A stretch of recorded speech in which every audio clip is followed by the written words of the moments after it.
Un tout grand merci d'être là si tôt, enfin pas si tôt que ça, mais quand même, un vendredi matin, pour un colloque qui me paraît super intéressant parce qu'il est transversal. Et quand je dis transversal, il met autour de la table tous ceux qui tournent autour du patient. Je vais vous rappeler ou vous présenter très rapidement d'autres choses que le CIST fait. Et on met en place, il est mis en place, mais maintenant il doit s'alimenter, un annuaire médico-social, soins et aide à domicile. Je pense que c'est un outil super intéressant, un outil qui est aussi transversal et qui nous permettra peut-être de mieux nous relier aussi. Et donc cet annuaire a 3 objectifs: recenser, faciliter et soutenir.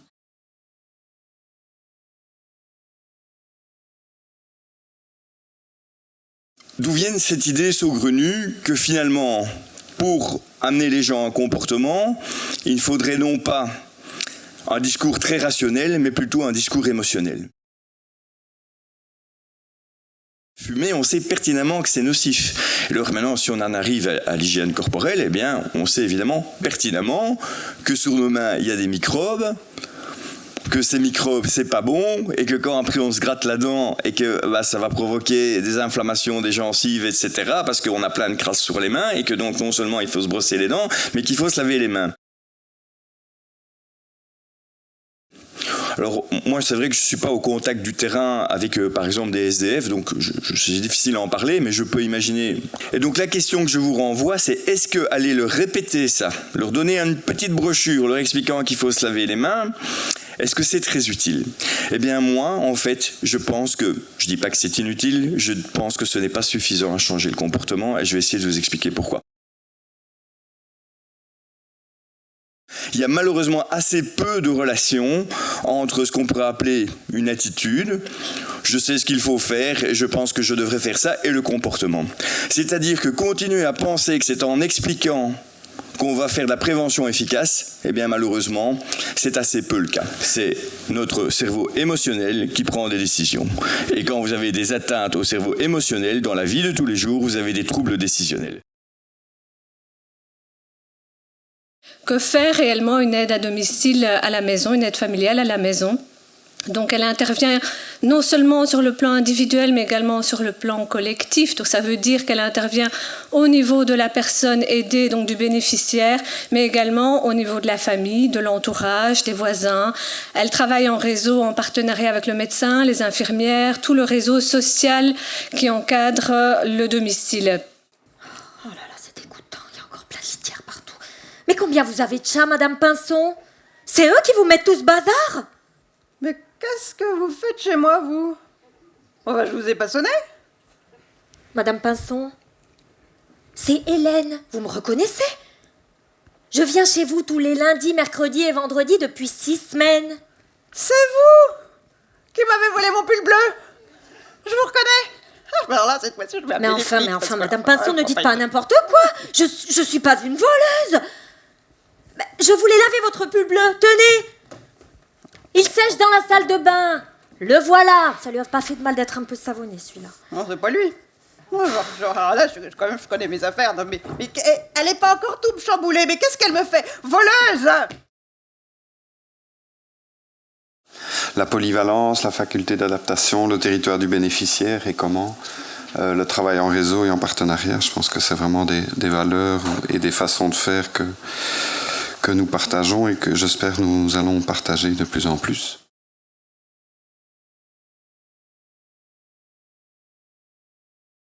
On est à un colloque sur l'hygiène.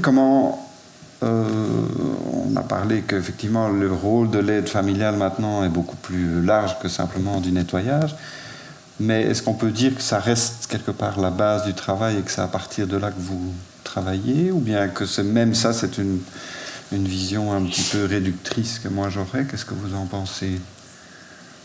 Non, ça fait partie, l'hygiène et l'aide à le maintien à domicile et l'hygiène, ça fait une chose, je pense, c'est essentiel, oui, qui est de la propreté, qui a la propreté de la personne et de la maison. Ouais. Oui.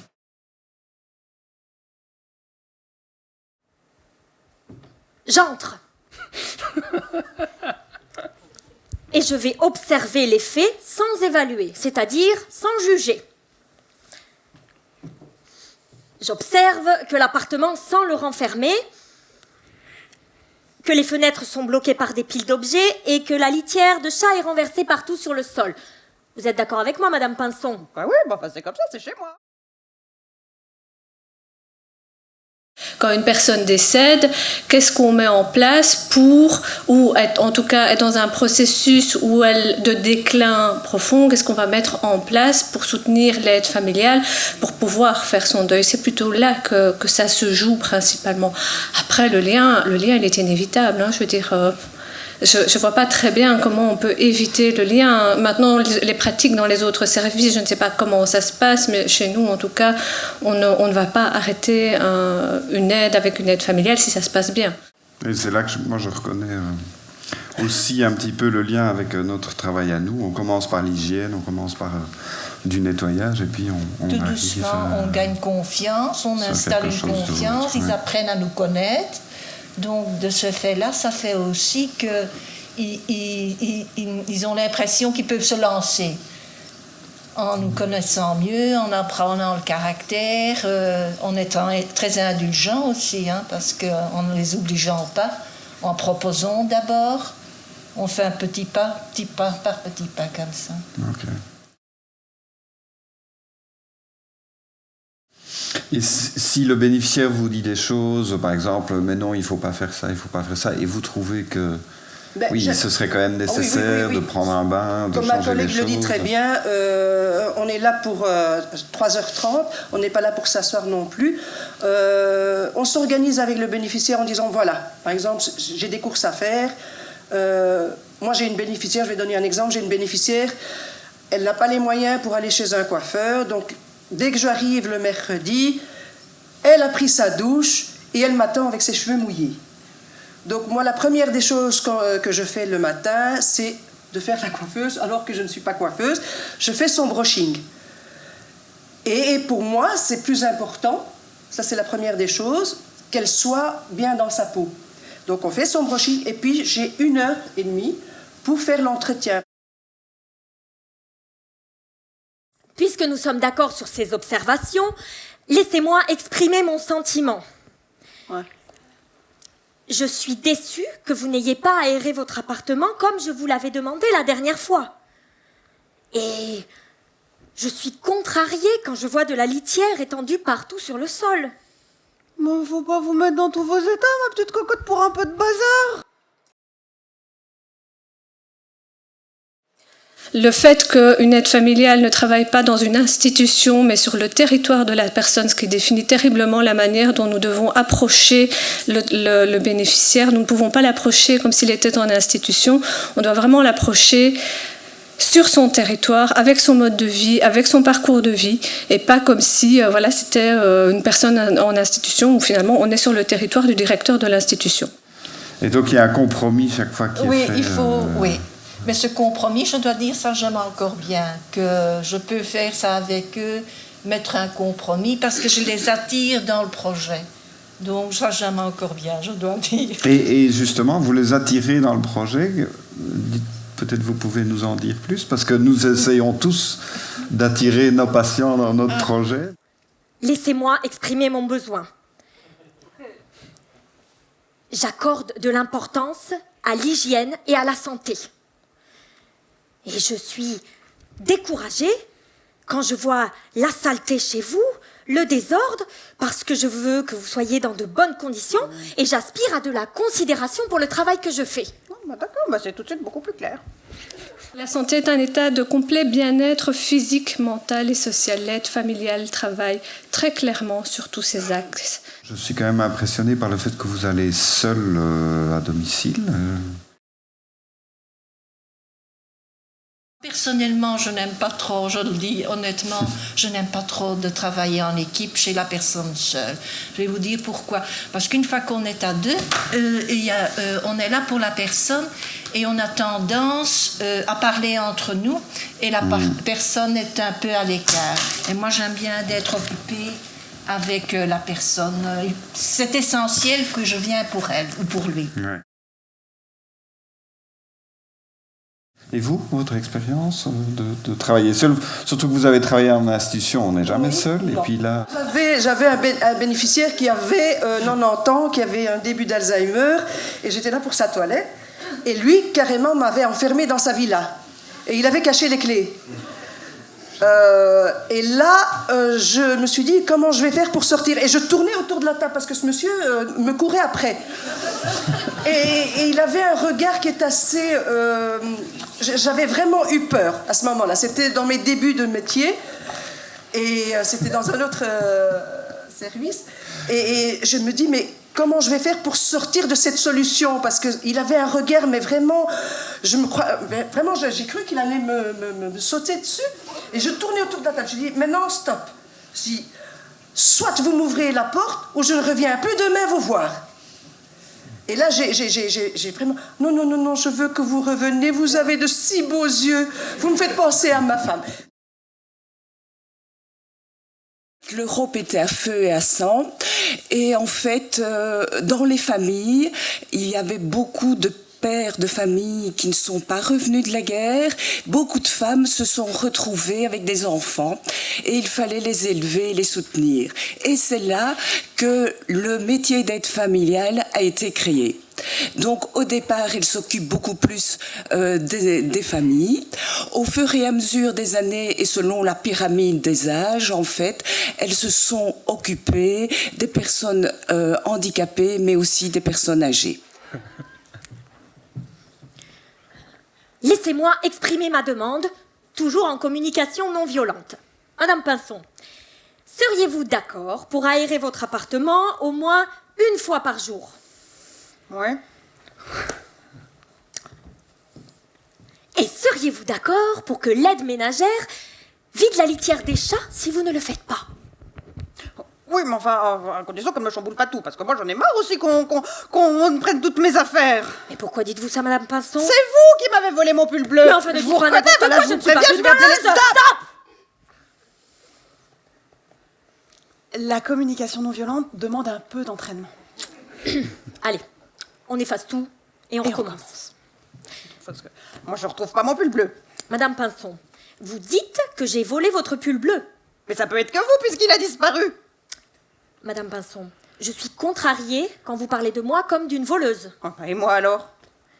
Vous êtes en colère parce que vous ne retrouvez pas vos affaires. Ça, je vous le fais pas dire. Vous vous sentez angoissée parce que vous avez besoin de sécurité et de stabilité.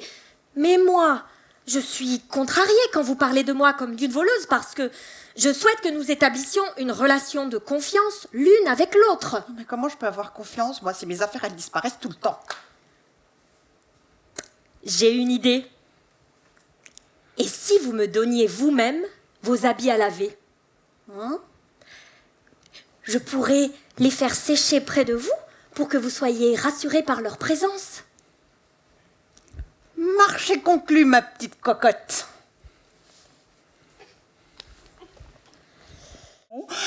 Ça peut toucher l'habitat de la personne, des tapis qui sont mal placés, des mains courantes qui n'existent pas, mais ça peut être aussi la prévention.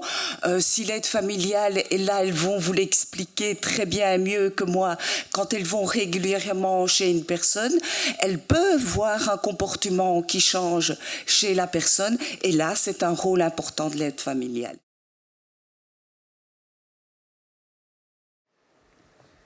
Mais qu'est-ce que vous avez à vous tortiller comme ça? Vous vous êtes encore fait pipi dessus? Vous auriez pu vous changer quand même. Je vous ai lavé tout un tas de culottes propres. Mais qu'est-ce que j'en ai à faire, moi, de tes culottes? Bon, enfin, j'ai rien demandé. Très bien, Madame Pinson, je vais vous changer. Venez avec moi. Allez, venez avec moi. Venez avec moi. On va aller dans la salle de bain. Mais je vous préviens, si ça se reproduit, je vais être obligée d'en parler au médecin. Il va vous hospitaliser. Non. Vous serez loin de tout votre bazar, vous serez loin de vos chats. Mais on va vous mettre des couches, c'est tout ce que vous allez gagner. Mais laissez-moi tranquille, j'en ai marre.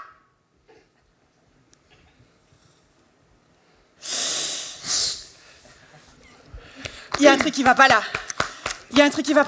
C'est un petit peu trop violent. Et si on recommençait en communication non violente. La communication violente repose sur 4 piliers. Le premier pilier dans la communication, c'est d'évoquer les faits. Quels sont les faits? De façon objective, de façon neutre, de façon factuelle. Eh bien, ce n'est pas toujours évident parce qu'on a tendance à infiltrer la communication et le dialogue d'un langage non verbal, d'une intonation particulière, d'un ton. Et l'idée, c'est de réussir à être le plus neutre possible. Est-ce que vous pouvez nous parler un peu des faits? Alors, nous allons vous donner des exemples de faits qui ressemblent à des observations et qui cachent derrière déjà un début d'évaluation ou de jugement. Et bien sûr, la retranscription en communication non violente. Premier exemple. La chef remet toujours cette décision à plus tard. La chef nous avait dit qu'elle annoncerait sa décision la semaine dernière, mais nous n'avons encore rien entendu. Mais moi, j'en peux plus, moi, si ça continue, je vais changer de boulot, j'en peux plus. Je sens qu'on est allé un peu trop loin, là. Ok. J'étais à fleur de peau, je me suis mal exprimée. Ok. Si on repartait à zéro, et cette fois-ci, en communication non violente. Puis après, le deuxième pilier de la CNV, de la communication non violente, est d'exprimer des sentiments. Alors attention, parfois on pense exprimer un sentiment, mais on exprime un jugement. Je me sens rejetée quand aucun de mes collègues de travail ne répond à mes suggestions. Je me sens angoissée quand aucun de mes collègues de travail ne répond à mes suggestions. Elle est irresponsable. Nous étions tous d'accord pour prévenir si nous ne venions pas. Besoin de fiabilité et besoin de considération. Donc vous aviez les faits, les sentiments et le besoin. La quatrième étape cruciale, c'est la formulation d'une demande claire, calme, posée.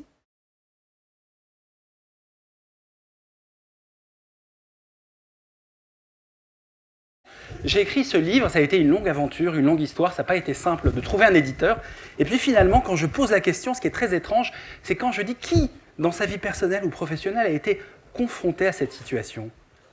Est-ce que des gens peuvent lever les doigts? Est-ce que vous avez été confronté à avoir été confronté à la situation de gens qui ont des odeurs de transpiration? Oui, d'accord. Quasiment tout le monde. Oui, d'accord. Et est-ce que vous êtes arrivé à en parler? Quels sont ceux qui sont arrivés à le dire? D'accord, mais c'est moins unanime déjà. Il travaille comme bénévole pour l'association Aurore. Il a créé le Club des Paroles. C'est un atelier d'expression à l'attention des personnes en grande difficulté sociale ou psychologique qui se tient au foyer Cœur de Femmes dans le 18e arrondissement de Paris. Je vous demande d'accueillir avec chaleur Scali Delpera.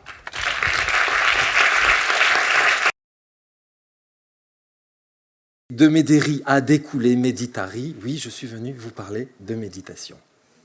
Il se trouve que l'École occidentale de méditation a une antenne à Bruxelles. Maintenant, pour ceux qui ne l'ont pas encore fait, posez les mains sur les cuisses. Sentez la paume de vos mains sur vos cuisses. Cette chaleur de la paume de vos mains sur vos cuisses. Et à l'intérieur de cette immobilité, quelque chose bouge. Quelque chose vit, quelque chose respire. C'est vous qui respirez. Ne changez pas votre souffle.